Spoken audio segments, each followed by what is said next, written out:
Hearing your voice.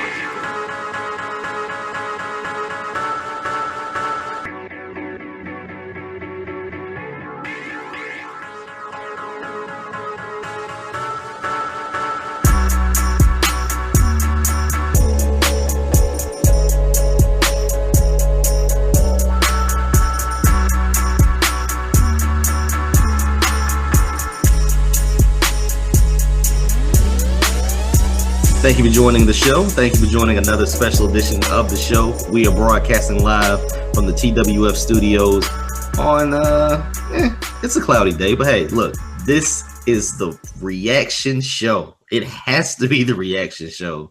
We had two outstanding pay-per-views of the weekend, and plus we had a slew of shows during this week. So Trent, yes. Are you ready, my friend? I am ready. No, Trent. This is the Wrestling Fans Podcast, right?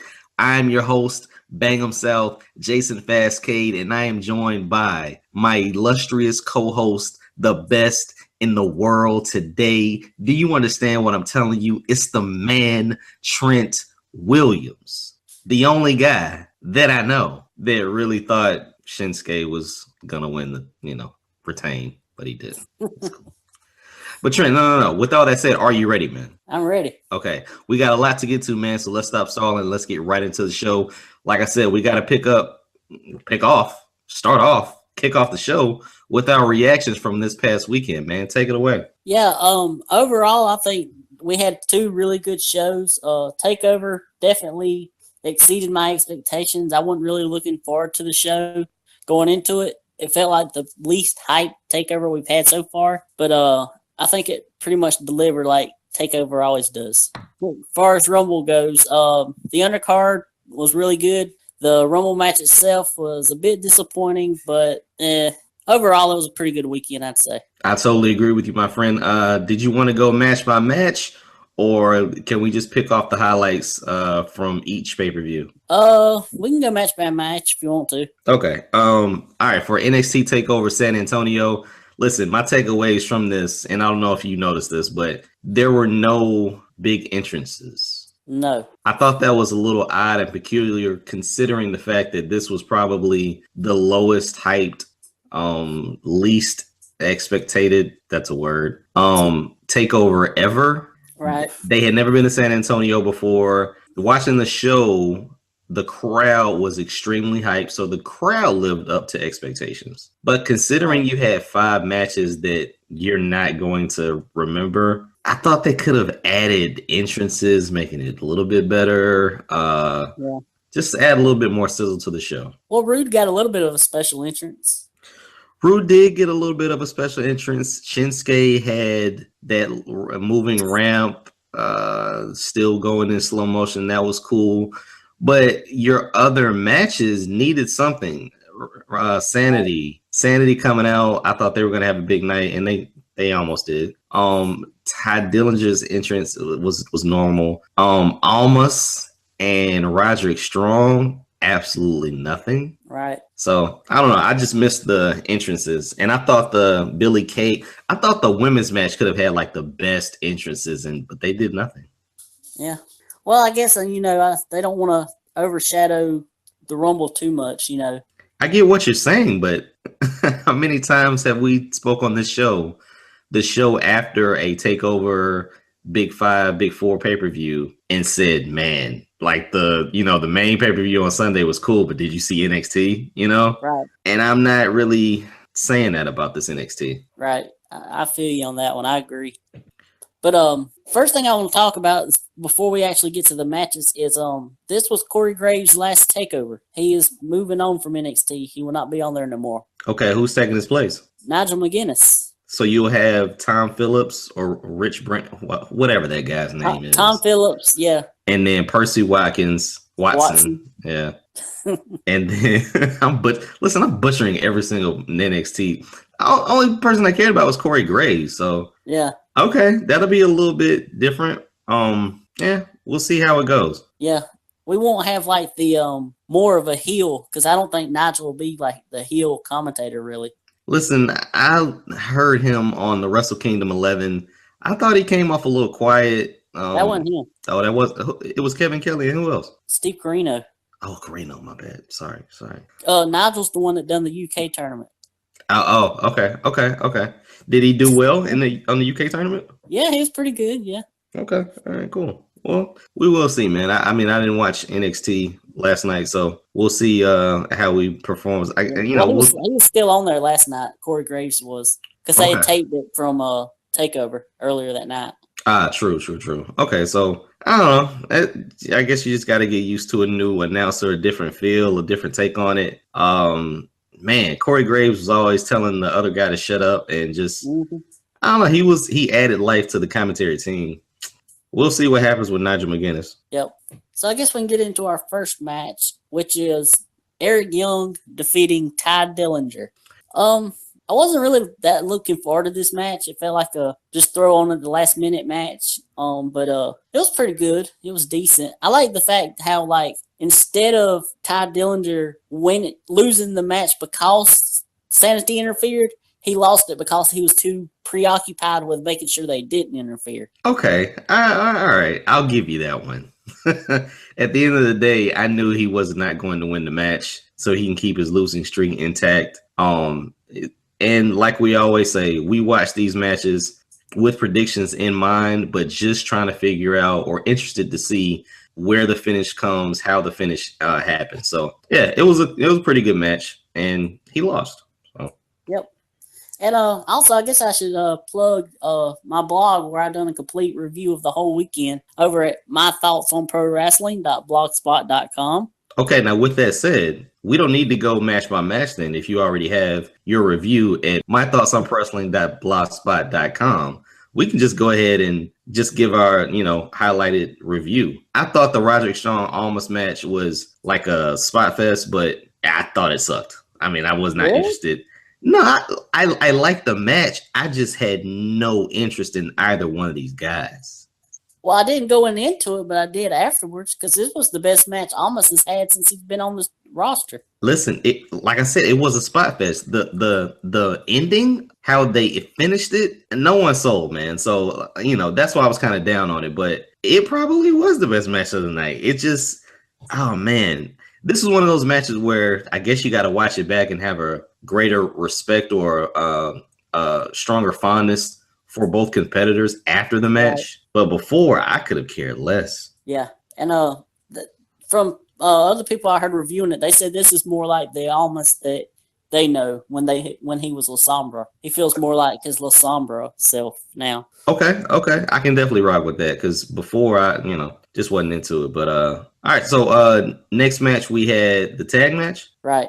Like I said, man, I think it over-delivered. You think it over-delivered? A bit. I mean, more than I wasn't looking forward to it. I was like, oh no, Authors of Pain. Ugh.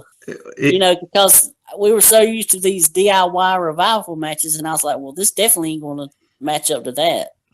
But it was still a pretty good match. Yeah, this was definitely a pretty good match. I think the audience helped this match out tremendously. Just everything that they were doing with the knees by Ciampa. Every time they connected, the crowd was into it, and they made you believers that DIY could get it done, right? Yeah. But in the end, the Authors of Pain prevailed, and they showed that they could have a complete match instead of just squashing everybody. So I didn't have a problem with it. I was greatly surprised at how decent this match was. I thought they would have did the squash, honestly. Yeah. Biggest thing I got out of this is I believe the Authors of Pain are the new Bushwhackers for me, where I can't tell them apart. Wow, Trent. No, and let's be honest. If you're a listener of the Wrestling's Fan podcast, you already know that Trent thinks all black people look the same. No. I'm just playing. No. What did you say before? You just thought they were black guys, right? I thought they were at first, yeah. Right. One is. I mean, I don't know. Maybe it's me. One is wider, one is taller, and not as built. I don't know. One has a square face, the other one has a narrow. I don't know. I can tell them apart. I don't know their names, right? But I can tell them apart. That's what I mean. Yeah. Like when I was doing my review, I actually had to focus on one and watch everywhere he went to make sure they didn't tag in to the other one. Nicely done, my friend. Okay, are we on to the women's match, Women. right? Yeah, the Yeah, women's match. Okay, so remember I said I thought Sanity would have a big night, right? yeah, he was half right. I was half right, but I think she had the biggest spot of the match because, and when I say she, I mean Nikki Cross. I think she had the Right. biggest spot in the match. When they threw it or when they put her through a table, I thought that was probably the biggest moment. And then the ending was almost anticlimactic. Yeah. Came pretty short. The one thing I didn't realize about this match was I didn't know that Billy Kay and Peyton Royce were item. So this was almost a triple threat. You didn't realize they were an item. I didn't realize that. How am I trying to say this? They were playing off the Jericho thing, where Right. if one of them won, they both won, or something like that. Yeah. I mean, they didn't Well, even have separate entrances. right. Well, I've been saying for a while that I think it's even more than a Jericho Owens thing between those two. No, I caught on to that one quickly, but again, listen, they came down holding the hands, and like it almost seemed like this was a triple threat with two Right. people being an item. But yeah, Yeah. so that was a change of pace, but it was still a pretty cool match with how they had to fight off Nikki and Asuka. Yeah, I like the little teases we got between Asuka and Nikki, but not enough to really satisfy our appetite for it. Just a little, teaser, and it makes me want to see the match even more. Which kind of sucks because I think we're going to Ember Moon and Asuka now. I don't know, man. Like, you got to consider how well this was done. It was still a good match. You still got all four competitors, 3 if you're thinking of them as an item, in the ring, in a takeover match, in, a pretty good match. Now, where do we go from here, considering that the next one is what we refer to as Takeover Mania or Mania Takeover? Right. Maybe another triple threat match. Maybe Ember Moon sometime in the summer. Yeah. Well, Ember Moon had already called out the winner of the match in a pre-match thing. But man, they had Ember Moon on the pre-show when they were talking about the women. She was on the panel, and she was a terrible promo. Like, she was like kept making these faces like she didn't know whether she wanted to smile or be serious. And then like they would ask her something, and then she would stall by asking the same question they just asked her. Oh yeah, that's a trademark tactic. So first of all, Trent, need you stop watching pre-shows. I know you're the research journalist for the show, but still, I need you to stop watching, especially an NXT pre-show. Really? Yeah. Well, I had to see who won all the NXT awards. Crickets. For the 2016 awards. Okay. All right. All right. So she was on the pre-show and with her red contacts. Yes. And she didn't know how to answer a question directly. Exactly. Okay. We'll see. I was looking forward to Ember when they were doing the vignettes, leading to her debuting. But since she's been there, I've kind of soured on her a little bit. The one thing that you mentioned before, was you thought that her character would remain dark, right? Like you thought her character would remain mysterious, dark, only come out to destroy people and go back in the darkness, right? But now she's friends with a bubbly chick that's only 85 pounds, and she's talking and she's coming out and just, being a superstar versus an enigma, right? So I don't know what they're doing with her, man, but as long as she got that top rope stunner, that's her ace in the hole, I guess. Yeah, I mean, she's very inconsistent.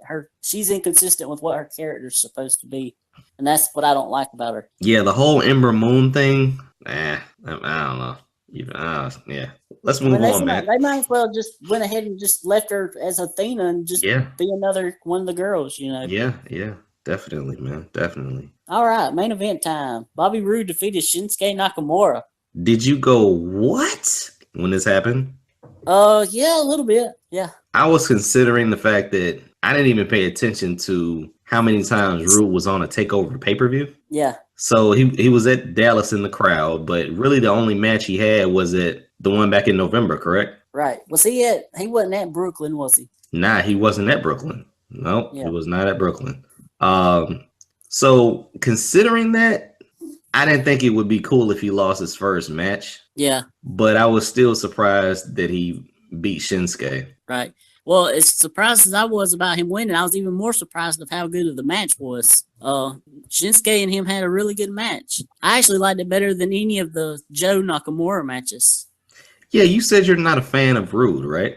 Oh, I mean, I like Rude as far as personality, but his matches sometimes can be kind of boring. Okay. This is what I took from it, man. In the Joe Nakamura matches, this didn't resemble those, like you said, but it almost resembled how Control passed back and forth very quickly with Sammy and Nakamura. I'm not comparing it to that match. I'm just comparing who was on offense, during the match, and it went back and forth, which makes for a better fight feel.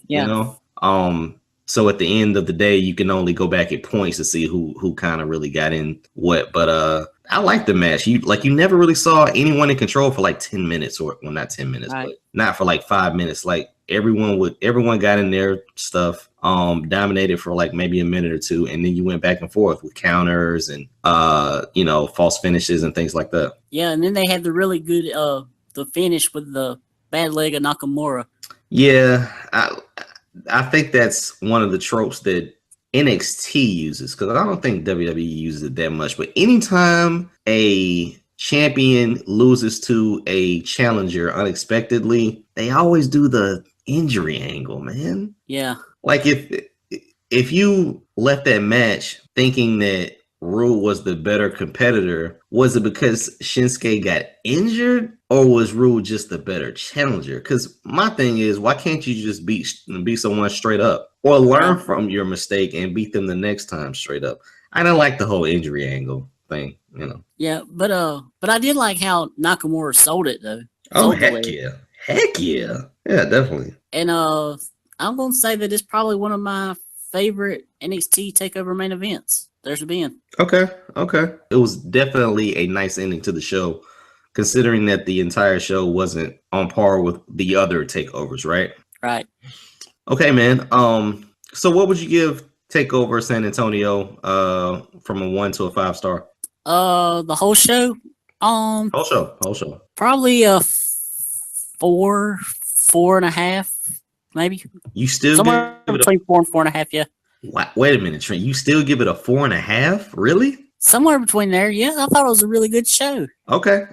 Hey, I can't knock you. My only problem with it was there were no entrances. There wasn't the traditional item. Well, maybe they're holding them off for next month. Yeah, but man, come on, dude. Like, you still had the main event entrances. Like, at least do it for the title matches, right? I mean, DIY, I guess, do it yourself. I don't know what you can do with them. Well, Authors of Pain had a special entrance. What was theirs? They borrowed the welder's mask that Kane used in 2012. I thought it was a spray painted Shockmaster mask or something. I put in my review, I said, it looks like the Authors of Pain have been looking around in Kane's closet and found some leftover welder's mask that he had in 2012. That was a little, that was different. And then they had nets on top of that. Yeah, like they had little mesh. Okay, well, maybe it's just Roderick Strong then that I'm just upset with. What's wrong with Roderick Strong? The intro? No. Nothing's wrong with Roderick Strong other than the fact that the entrances. Yeah, the entrances. He didn't have like him and Roderick Strong. There's not much you can do with him. I mean, I like the guy, but he's just a guy. He don't have no kind of real character. He's just a wrestler. Why do you sound like John Cena right now? Oh no! Don't even go there. Don't even go there. You said it. He's just a guy. I know. Okay. I mean, he don't have like any kind of like special character or anything. Like he's not no kind of gimmick or anything. I don't know what kind of special entrances you could do for him. Okay, well, I don't know. This is the entrance era, in my opinion. I don't know. You gotta do something. So you down on this whole show because they didn't have special entrances. Listen, I watched the show backwards. I watched the main event and I saw Rude with the chicks, which I didn't understand why. That is a play off one of Ric Flair's famous entrances at Chi-Town Rumble against Steamboat. Okay, the WWE did a great job on Sunday night of doing all of the homages, crediting all the homages. NXT didn't do jack. So yeah, I would have appreciated that if they said that. Like, I totally get that. That's cool. I get that. That was a little off for me. And then I just watched them backwards for some reason. I really thought backwards because I wanted to watch the championship matches first. Oh.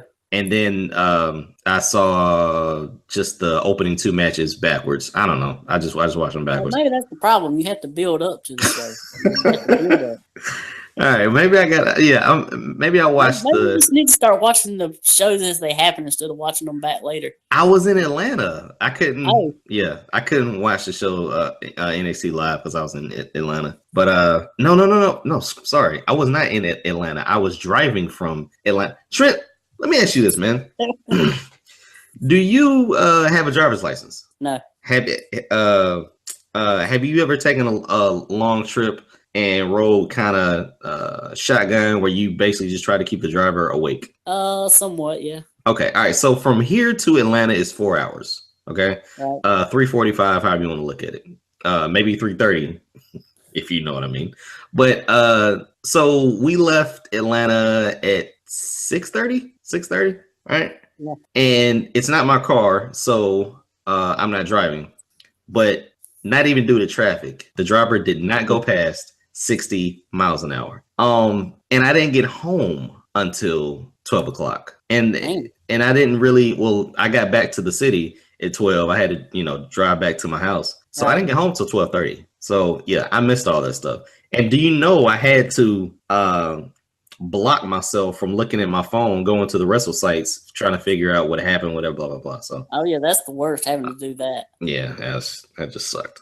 But yeah, so as soon as I got home, I was like, look, I'm not going to sleep. I need to watch at least one of these matches. And I chose the last match. Okay. Well, at least you chose the best match to watch first. Okay, man.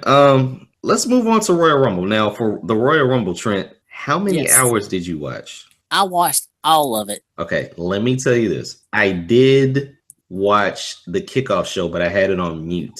Oh, you watched the kickoff show. Well, that's progress for you. Even if you had it on mute, that's progress. I thought they were just stalling for time. Was that me? Shawn Michaels is out there. I'm like, why are you out there again? Well, he's out there because they're in San Antonio. Trent, I totally get that. But considering the fact that this was a 2-hour pre-show, and then the show, if I'm not mistaken, went 4 hours, maybe 3:45. Right. I think they still could have trimmed like 30 minutes off of, maybe even 45 off of the entire spectacle. Yeah. Some of it was just a little bit of filler. But I digress. Let's move on, man. So out of the pre-show, likes and dislikes. Let me hear it. Dislike that they put my girls on the pre-show when they were on the main card to begin with. Yeah, I heard that was like a last minute thing. Yeah, should have moved Neville and Swan down there. Yeah, But did you find the match entertaining? Yeah, it was all right. It was a decent match. Okay, all right. I thought Naomi got the pin on Alexa. Yeah. I thought the next women's match was a little shorter, and if it was going to be that short, I still don't know why you have it on the card at all. Yeah. But yeah. So those pre-show matches weren't. I mean, they were pre-show quality, but I don't know. I just would have thought they would have had a little bit more to them. Well, we have to talk about the pre-show shocker of Gallows and Anderson winning the tag titles on the pre-show too, which I didn't understand. Like, I get the fact it's a shocker. I get the fact anything can happen at any time. But on the pre-show, you put that on? I didn't understand that. I was really happy for them to win, but I just didn't understand why you did it on the pre-show. Yeah. I don't think no title change should happen on a pre-show. That should be on the main show. Right. And considering where we're going, right? Where we're going to have, 3 or 4 titles per show. So you end up with 8 matches minimum on a card, maybe 7 or 8 matches minimum on a card. You don't have any time for anything else unless it's a huge feud. So I would have at least put the titles on the show. And if there's going to be a title change hands, man, I thought they just threw Cesaro and Sheamus out there for nothing to lose on a pre-show. Yeah, and they were finally getting together to be a good team, and that's when they take the titles off of them. And that's when they want to turn on each other and doubt how good each other is. The one thing I didn't like was the fact that Sheamus wants to beat up referees now, or like hint at he'll punch a. I was like, come on, man. Although that bro kick he hit on that one referee was vicious looking. It was nasty. It was nasty. But I don't know, man. I thought they should have. Man, I didn't see that coming. And to come on the pre-show, like I thought that was a clear indication that it wouldn't happen, right? Yeah. Plus, all the times that Gallows and Anderson didn't win, so I figured this would be another time they didn't win. I thought they were going to keep up with the whole gimmick of the referees and stuff like that. I thought this would have been an entertaining match with an extra gimmick. That's all I wanted to see from this match. I didn't really need it to have a title change. And once again, it came on the pre-show. Yeah. All right, man. So are we ready to go into the main show? Yeah. Let's do it. All right. So the first match was Charlotte defeating Bayley. Pretty decent match. The finish kind of came out of nowhere when she hit the natural selection on the apron, but decent match. Oh yeah, definitely a decent match. Obviously, we know they're setting up for something bigger down the line, so I wasn't really disappointed with this. And you got somewhat of a cool finisher at the end. Yep. Then we get Kevin Owens defeating Roman Reigns for the Universal title to retain it in a no DQ match. This match was way better than I expected it to be. I think Roman's element is when he has chairs or tables or stuff like that to work with. Roman in a regular match is kind of meh. Okay, true. Did you have Roman winning this match? Yeah. Okay. I had Kevin Owens retaining. Didn't I? I think. Right.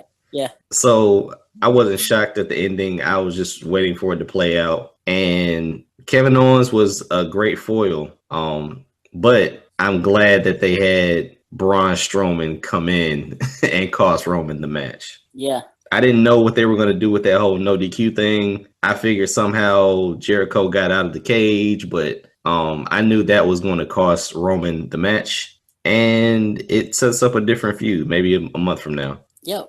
Yeah, and that spot where he Owens goes through the chairs, that was pretty vicious looking. That was pretty. That was sick. That was pretty sick.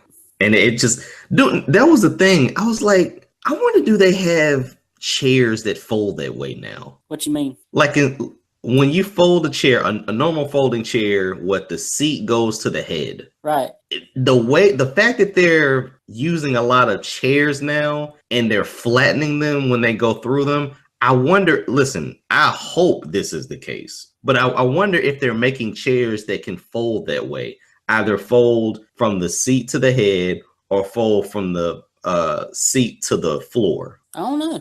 Because I can't imagine someone that spot was nasty, man. Mm-hmm. I can't imagine somebody wanted to go through that. I don't know. Yeah. Last year, we got a great match with him and Dean Ambrose in a very hardcore match. So, man, that spot was nasty. Yep.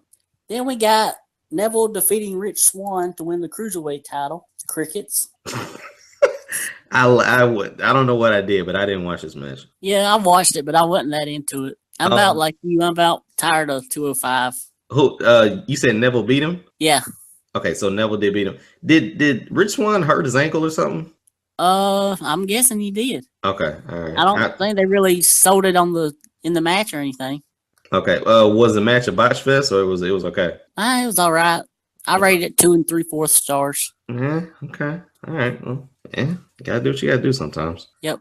Go ahead. And then we get the match of the night: John Cena defeating AJ Styles to win his 16th WWE World Championship. Okay, so we got a lot to talk about, right? Yeah. You obviously you consider this the match of the night, right? No arguments there on match of the night. I've heard people compare this to Omega and Okada at WK11. Right. How do you feel about that? It wasn't that good. I agree. I agree. Now, this would definitely have to be up at the top so far for match of the year for WWE. Probably the match of the year so far. Okay. All right. Okay. Now thoughts on AJ losing, Cena winning. I'm kind of worried for AJ where he goes as far as WrestleMania wise. Oh, heck yeah. The match I have heard rumored for him. I'm not, we'll get to that later. Okay. But I'm not too into that match. And Cena also, from what I've read, is not looking that good for Mania, even though he's the champion now. Which begs the question: why the hell did you do it? Exactly.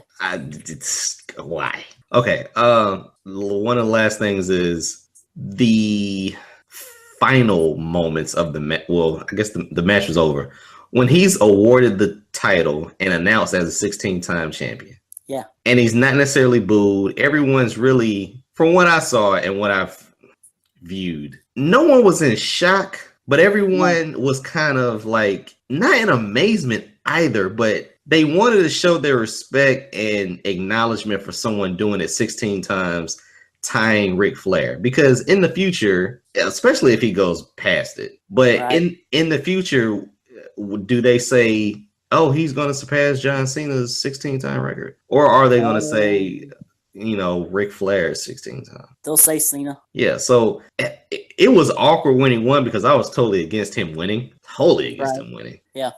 And then when, you didn't get the boos, I think the referee said something to him. AJ stayed in the ring. I like that with the referee because it was Charles Robinson. Okay. Why so? Why'd you like that?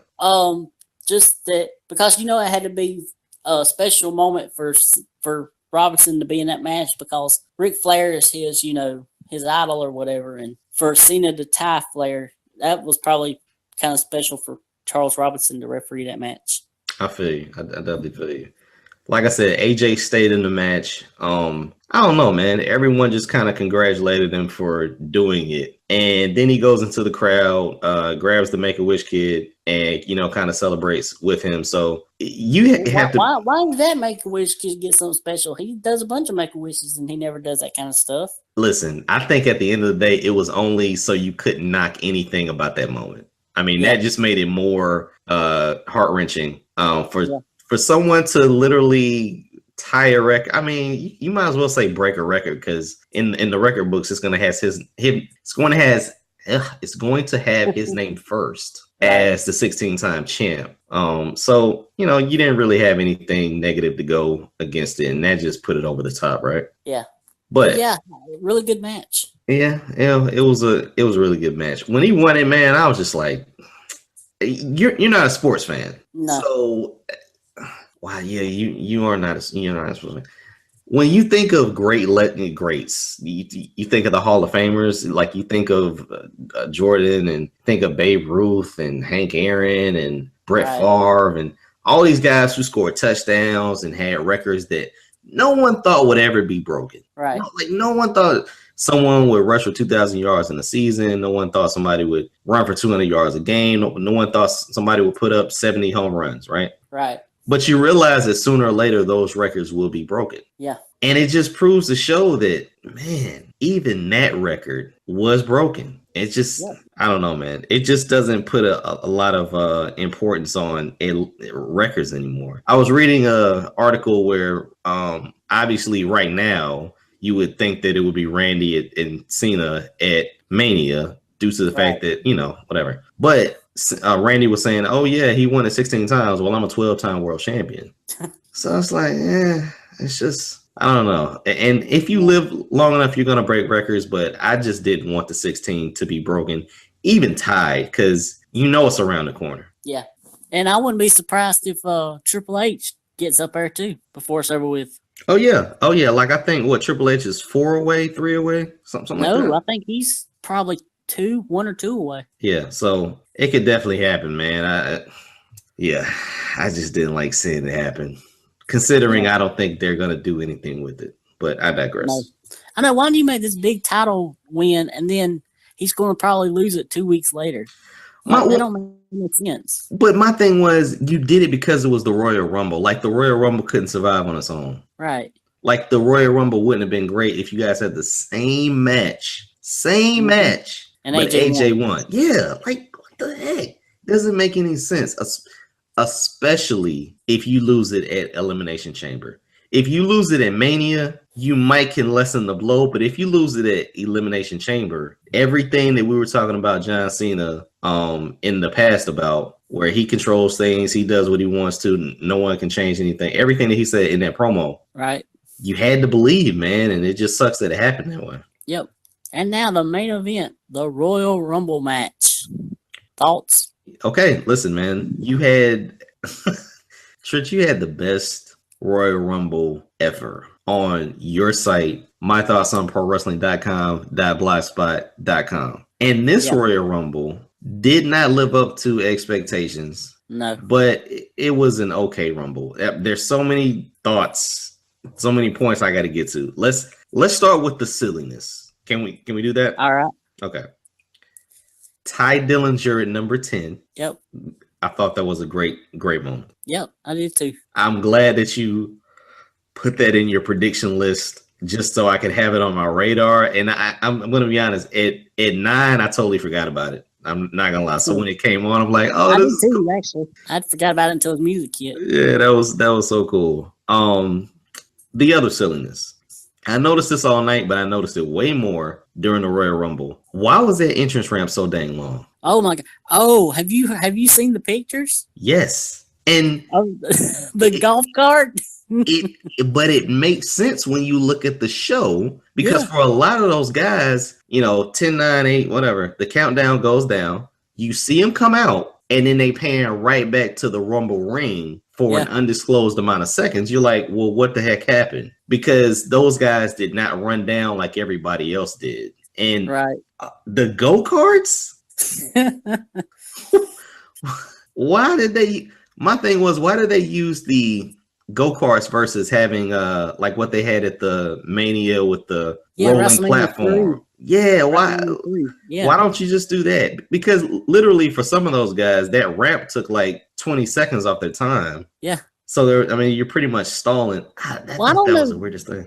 With the Rumble match, does the time start when you come out, or does it start when you enter the ring? Trent, I hope you don't believe in Santa Claus. No. But you do realize they control the clock however they want to. Oh yeah, I'm sure. Yeah. Okay, so there's no yay or nay to that answer. I used to think that when they got in the ring, that's when it started. And then I used to think that as soon as you see them, that's when it starts. But then you realize, like in instances where there's only 2 guys in the ring, or maybe only 1 guy in the ring because he eliminated everyone, that next second, that's when they start the countdown. Yeah. So, I didn't really pay attention to it, but you got some questionable entrances in this Royal Rumble. Indeed. Your thoughts on there being really no surprises? This was one of the first years that I actually kept note of who you had left and how many entrance spots you had left. So I'm at the last 8. I'm thinking, okay, maybe Balor. I even had Joe as like one of the ones going in. So I'm like, okay, sooner or later, Joe's gonna get in. That dwindled down. And I'm like, okay, maybe Kurt. I think Luke Harper was a late one, right? Yeah, he was 25. Yeah, so that screwed up everything. I'm like, Luke Harper. So when they didn't have any surprises outside of Ty, which I don't really consider that a big surprise, but no, because everybody's seen it coming, really. Yeah, without having Terry Funk there, without having Stan Hansen there, without having Kurt, Finn Balor, it didn't live up to expectations because you didn't really have those signature moments that you built up for maybe the past 3 years. Yeah. And here's another thing: if you're not going to have surprises in the match, then just go ahead and list all 30 participants. Don't have like 8 spots that are not filled in. That was what a lot of people were saying, right?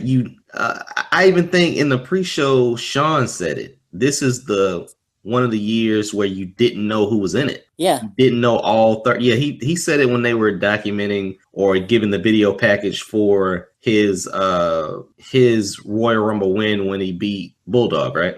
Right. So he was making note of that and saying, yeah, back then you knew 1 through 30. Yeah. Entrant 1, entrant 2, number 30, like you knew all that stuff. Right. Without having knowledge of that. You knew everybody was going to be in the match. You just didn't know what order they were going to come out. Right. But like remember, well, wow, yeah, like back in the day, man. I mean, they didn't give you 1 through 30, but they Yeah, gave you 1, 2, 17, 24. You know, because people would stop by the ping pong area or whatever that right, stupid thing is, and they would grab a ball with a number, right? right. So you knew maybe 6 guys, but this year you didn't know anything, and it left you to your imaginations on who would go in, and none of them got in. Right. Thoughts on Roman being the last man? Okay, look, hold on. Let me get to this one because All I right. think it all just builds up to the end anyway. More silliness. I thought they paid too much homage to Shawn Michaels. I think everyone when they went over the top rope did the hang from the top rope, feet dangling thing. Yeah. I kind of got tired of that after a while, but okay. So at the end of it, right? Because literally it came down to the end. You Yes, it's all have matches too. They come down to the end. yeah no.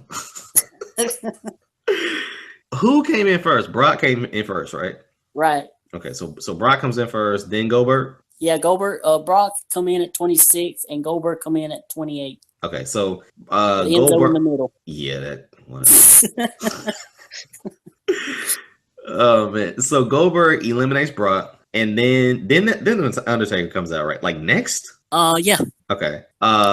And Goldberg gets eliminated by the Undertaker. Yep. And looks pissed off that he got eliminated, but take your butt to the back. And then at number 30, it's Roman Reigns, right? Right. Okay, so my thoughts on this was you didn't have anybody left to throw the Undertaker out that was a big name. Right. Because Brock came in, Goldberg got rid of him, Undertaker got rid of Goldberg. So now you need a big name to come in and throw the Undertaker out, which I thought would have been like, I don't know, it would have been great if Kurt Angle did it. It would have been great if Balor did it. It would have been great if somebody big did it. For Roman to pull double duty just to throw the Undertaker out, I thought it was garbage. I thought it was extremely garbage. Yeah, well, they done it just to set up their match at Mania they're going to have. Do you think that match is going to happen? Yeah. Okay. Let me ask you this then. If that match is going to happen, what do you think we get? What capacity do you see Roman in for Fastlane? Him and Braun. And so you think that Braun Strowman will get passed over and may not even be in the Mania or on the Mania card as in an individual match? Right now, that's the way it's looking. Okay. Crazy. Okay. I guess we can go ahead and talk about this rumored WrestleMania card because it's pretty interesting. Yeah, let's go. So at the top I have Roman and Undertaker, and then Goldberg and Lesnar. Which why do we want to see that for a third time after Lesnar's been destroyed by Goldberg in record time? And that could be for the Universal title. We have Bray and Orton for the WWE title. Right. Triple H versus Seth Rollins if he can compete. Yeah. And if he can't compete, they're going to try to do Samoa Joe and Triple H. Which doesn't make any sense either. Go ahead. Yeah. Kevin Owens versus Chris Jericho, maybe for the Universal title or maybe for the U.S. title. AJ Styles versus Shane McMahon. I do not want to see that match. Listen, the only thing you can get out of that is a match better than him and Kurt Angle. Yeah. But I don't want to see Shane have to commit suicide just to give AJ Styles a good match. Right. I don't want AJ Styles' second WrestleMania match to be a garbage, weapon field match. I want it to be a classic match. Very true. Very true. Go ahead. Go ahead. No. Go ahead. All right. Well, the next match I thought it was going to be a 4-way, but I seen somewhere today where it could be 2 separate matches with Sasha versus Bayley and Charlotte versus Nia. I saw something today where they're calling up old female wrestlers, and this is still going to be a 4-way. I've heard maybe Sasha's going heel. Well, they teased that on Raw. Right. So if you kept a 4-way, I think that would honestly work because if you kept it a 4-way with 3 heels, and Sasha still has disgust for Nia, but it will be 3 heels versus a babyface. So if Bayley overcome all of those odds, maybe Nia and Sasha cancel each other out.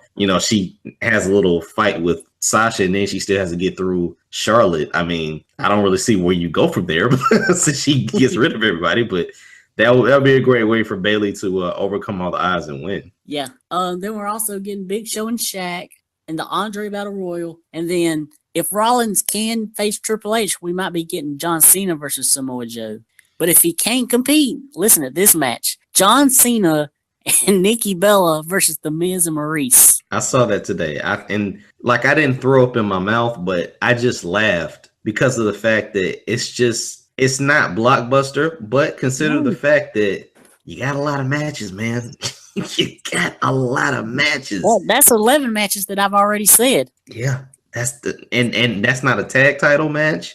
That's neither tag titles. Here's the people, the major people that have been left off from this, rumored card. Alexa Bliss and the rest of the SmackDown women. Baron Corbin, Braun Strowman, all the cruiserweights, Cesaro and Sheamus, the Raw Tag Champs, Gallows and Anderson, and the other Raw Tag teams. American Alpha and the other SmackDown tag teams. Dean Ambrose, who was the Intercontinental Champion. Mm-hmm. Dolph Ziggler, Finn Balor, Rusev, and Sami Zayn. Not to mention the UK guys, and I think you mentioned the 205 Live guys.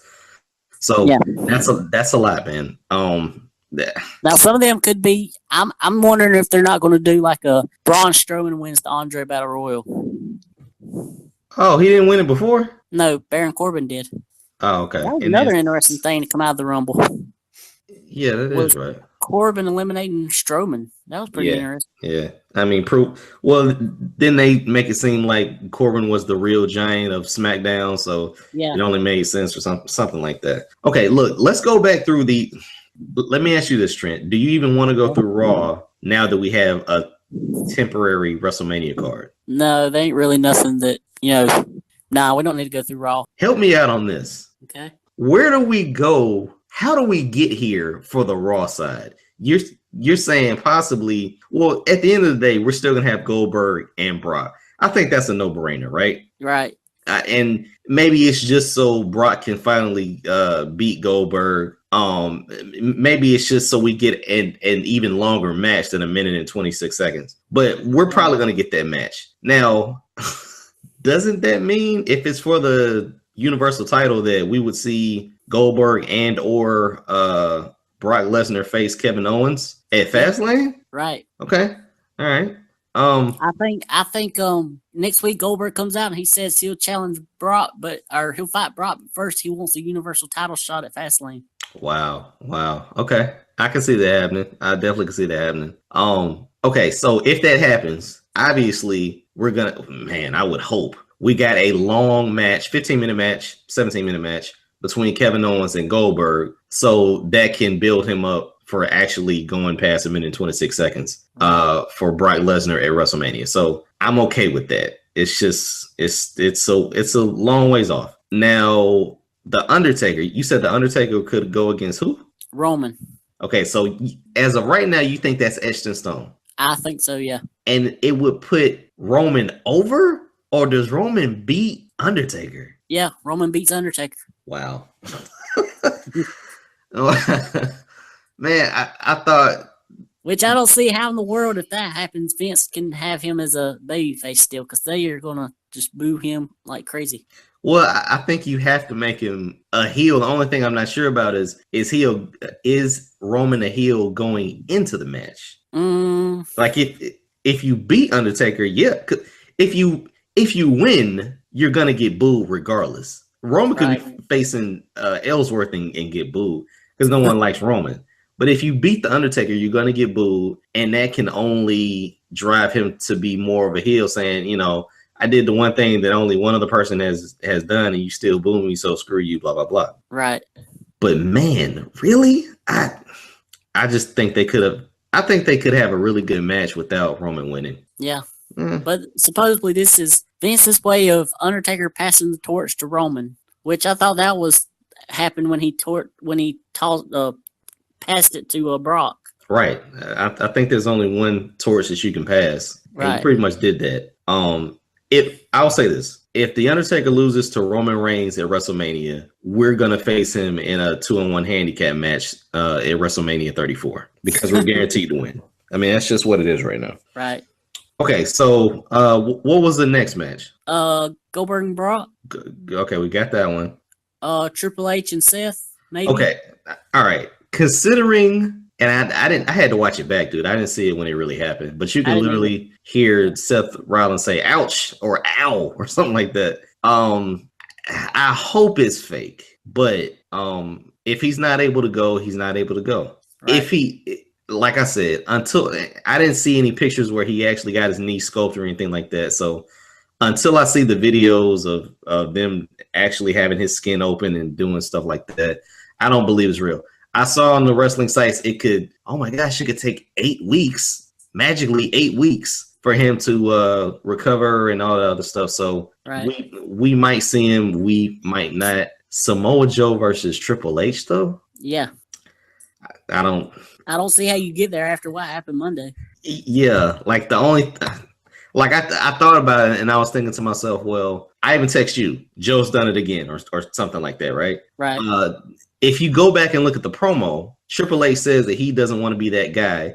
And he specifically says he doesn't want to be that guy that injures people and puts them out of the business. So maybe you can do something like that because he's mad that Joe ruined his match or ruined what was best for business, and to have Seth Rollins on the I don't know, man. But yeah, but who would be the baby face? Like, that's the weirdest thing. Like, you have to make Triple H the baby face out of that.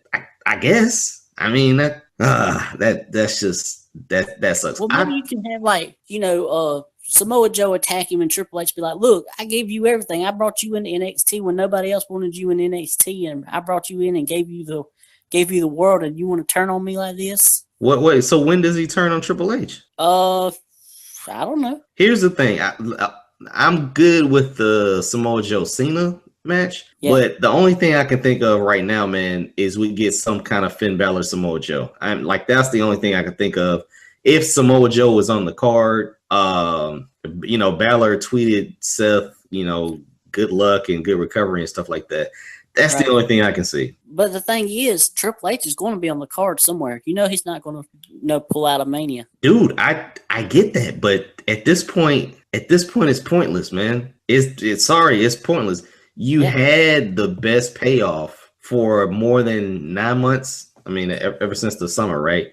You had that payoff. And you don't have any kind of you can hype something up for 2 months, but there's nothing that you're really gonna get accomplished in 2 months to where the payoff is as great as it would have been if it was Seth Rollins. So I don't see Triple H and Samoa Joe. That's just me. Yeah.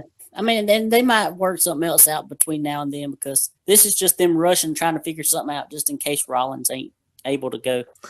I kept thinking to myself that Seth shows up to Mania like Cena did at the Royal Rumble. Like he's not clear to wrestle, I guess, or whatever. Or so he can't have a match, but he can come in and do something. And then maybe Balor makes the save and this continues on until SummerSlam. So like, you don't really get the end of a feud. Maybe it's the start of one. Yeah, and then we have Kevin Owens and Jericho. I don't want to see that match because it would literally say that you're not going to get Kevin Owens at the end of the show. Put it that way. Yeah, well, I don't think we're getting Kevin Owens at the end of the show regardless of anything. I don't see him closing the show. So you see Goldberg and Brock, well, not to close the show, but the headlining match off of the Raw side. What's that going to be? Undertaker and Roman? Either Goldberg and Brock, or Roman and Taker. Okay. All right. Oh, yeah. I got you.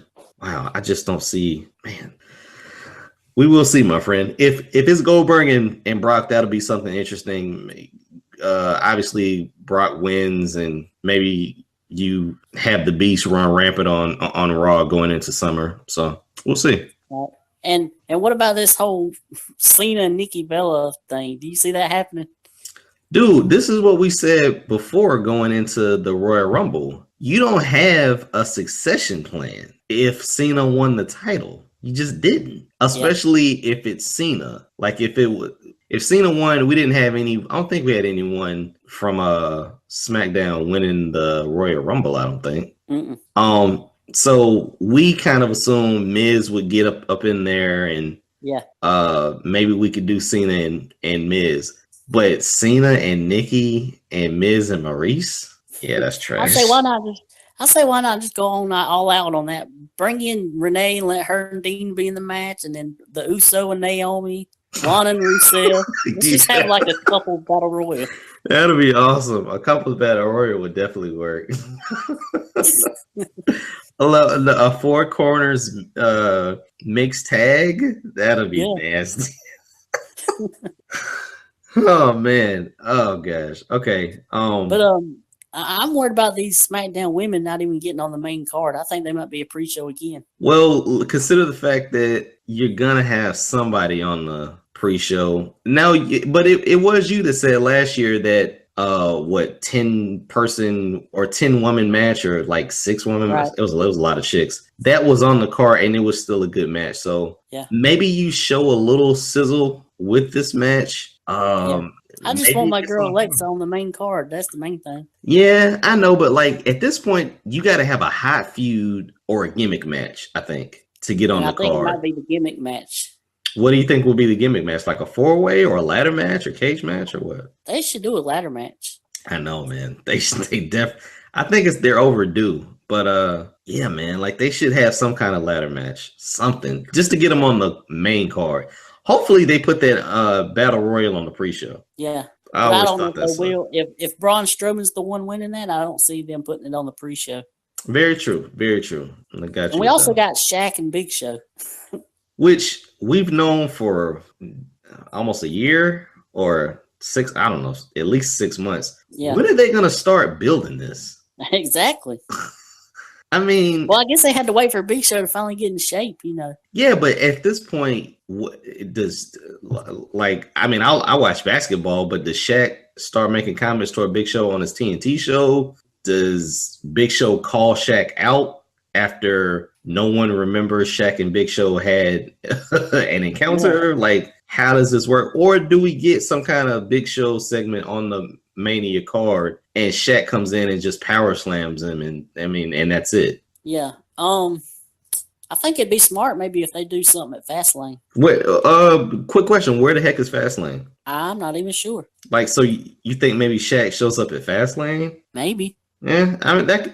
I know Fastlane's on my birthday. Oh, okay, cool, man. Cool, nice. Yeah. Maybe you should go if it's close.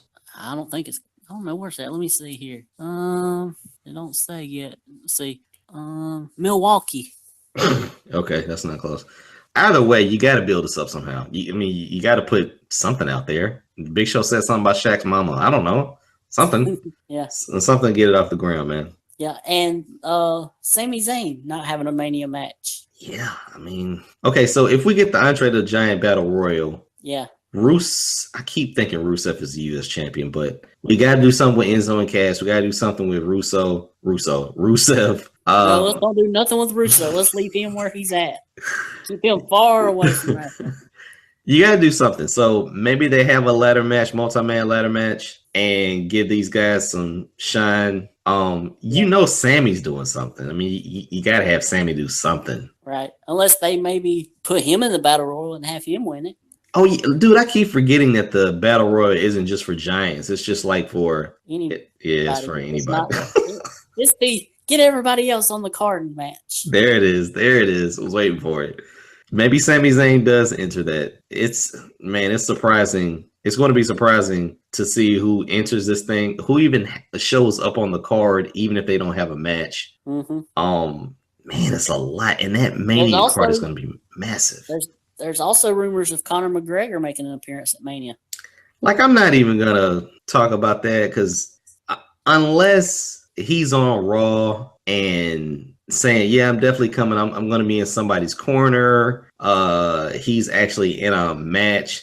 I think I'll just hope that he shows up in the crowd and does something. But yeah, like Ronda did. Yeah, but if he's on the show, 2 or 3 weeks before, then you pretty much know he's going to be there. Right. We will see though. I would love to see something with Conor McGregor. I will think differently about Conor McGregor stepping into the ring, considering who is he going to get in the ring with that's not going to look 3 times as big as he is? Yeah, it'd have to be somebody like maybe an Owens, because ain't McGregor like a real good trash talker and stuff? Yeah, very good. Oh, he's a heck of a promo, man. He has that UFC body, so there's no fat on him whatsoever. And 145 pounds? Yeah. He's a little light compared to the WWE guys. That's true. Maybe he can go up against one of the cruiserweights. Him and Neville? Yeah. Yeah, I guess so. I guess you could do something like that. That would be kind of crazy. All right, man. Is there anything else left on the possible card? No, but I guess we should talk a little bit about where the Elimination Chamber's going so far. We have 4 matches announced for it. We have John Cena versus AJ versus Bray versus Dean versus Miz versus Corbin for the championship in the Chamber. Okay. Then we have Alexa versus Naomi for the title. Nikki Bella versus Natalya, and a tag team turmoil match between all the SmackDown teams, which I thought was going to be a Elimination Chamber match too. Should have been. Wait a minute. So we don't get a Elimination Chamber match for the women? No, Alexa versus Naomi, and then Nikki Bella versus Natalya. 2 separate matches. Right. I heard you when you said that. It does. I guess the tag team Elimination Chamber match would be a little bit difficult, considering you would be hugging your opponent in that. Well, they've done it before. Oh, they just had huge pods? Well, I mean, both men fit in the regular size pods. Oh, okay. I thought it was only big enough for like one guy. Nah, you can squeeze 2 in there. Okay. I think actually New Day squeezed all 3 members in there. Wait a minute, Trent. You're making stuff. You're presenting alternative facts right now. No, go on the network and watch Elimination Chamber 2015. And the New Day was in it? Yeah, all 3 members. Wow. Wow. Okay. All right. Yeah, I got it. The Elimination Chamber 2015. Yep. Okay. Yeah, I gotta go watch that. That's crazy. All 3 guys. Yeah. All right, Trent. Okay. I can't argue with you. I mean, it sounds like a good pay-per-view. Sounds like a well put together pay-per-view. Yeah. And we'll get to our predictions on that next week, right? Yep. Yeah. They're coming hot and heavy, man. Jeez. It's crazy. All right. Well, with that said, man, is there anything else that we need to talk about? I think that's it. Okay. Obviously NXT gave us regular stuff. You can read the spoilers on that. And then 205 Live wasn't live enough. No. Okay. Guys, ladies, listeners of the Wrestling Fans Podcast, make sure that you hit us up on social media. You can hit up the show on Twitter at our official Twitter page for the show, which is at TWF_podcast. Nikki Bella, baby. Eva Marie, baby. Make sure that you slide into Trent's DMs. You can tweet Trent at MTW3589. And as always, you can hit me up on Twitter at BangEm South. We have a Facebook page, which is definitely growing in reaches and numbers. Facebook.com/TWF podcast is where you will find the Facebook page for our show. It has the videos. It has the posts that me and Trent put out there. And you can always visit our YouTube channel, The Wrestling Fans Podcast, and view all of the podcasts, listen to the podcast, comments on the podcast, do all that good stuff. Make sure that you like, retweet, follow, subscribe, and share. Enjoy all that stuff. Trent. Yes. Is there anything that I'm missing, man? No. Will you be watching the 30 for 30 special tonight on the history of the XFL? Yes, by the time that we put this out, the show would have aired, but heck yeah. Dude, did you watch the XFL? I mean, I know you're not a sports fan, but do you remember it? Oh, I remember it, yeah. Okay. It was pretty creative. Yeah. I mean, at the end of the day, it was very creative, and it wasn't any worse than what we got back then. Right. Like when they try to hype it now and say it was violent, for every shot that they showed, you could have went back into the National Football League that year and saw hits that were just as vicious. It gave us just creative ways of presenting football, and it lines up the fact that this year, or I think at the end of the year, this summer, they're going to have an independent football league, which is, Trent, I'm sorry to say, is full of all the rejects that got in trouble while they were in the NFL. Guys that got wrapped for domestic violence, drinking, just other battery charges, just committing several crimes that got him kicked out. Guys that are probably overweight and had to get back in shape. Guys just couldn't hack it. So you're going to get that, which really was the XFL. Yeah, I mean, didn't they just get all the guys that the NFL didn't want? Yeah. I mean, that was it. And really, they only took maybe a handful, maybe 2 handfuls of those guys from the XFL that actually made it to an NFL roster. So right. it's nothing different than they always try to do. And I think tonight's show will be pretty good, man. Do you watch any of the 30 for 30s? No, but I'll watch this one because it's loosely related to wrestling. So Okay.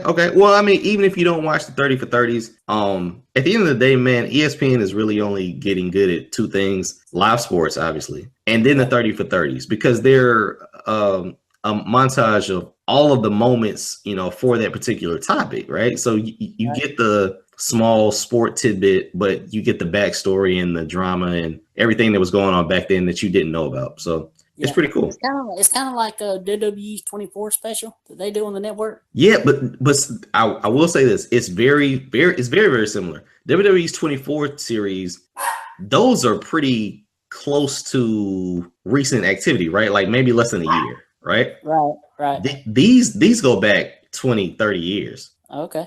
So they just, I mean, they pull up everything, man. Like they pull up old pictures, they pull up old highlights, and they give perspective from the guys that were around then, giving us the real story on how things went down. So definitely check the 30 for 30s out, and I'm sure you're gonna watch the XFL thing tonight too. Oh yeah, the thing I remember most about the XFL is they put more importance on the cheerleaders than the NFL does. Like every other shot was a shot of the cheerleaders. So you would have enjoyed that, right? Yeah.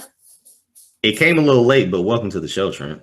I had to get something in before we finish the show. All right. All right, man. Is that it? That's it. Cool, man. Thank you for joining the show, man. I'll talk to you soon, my friend.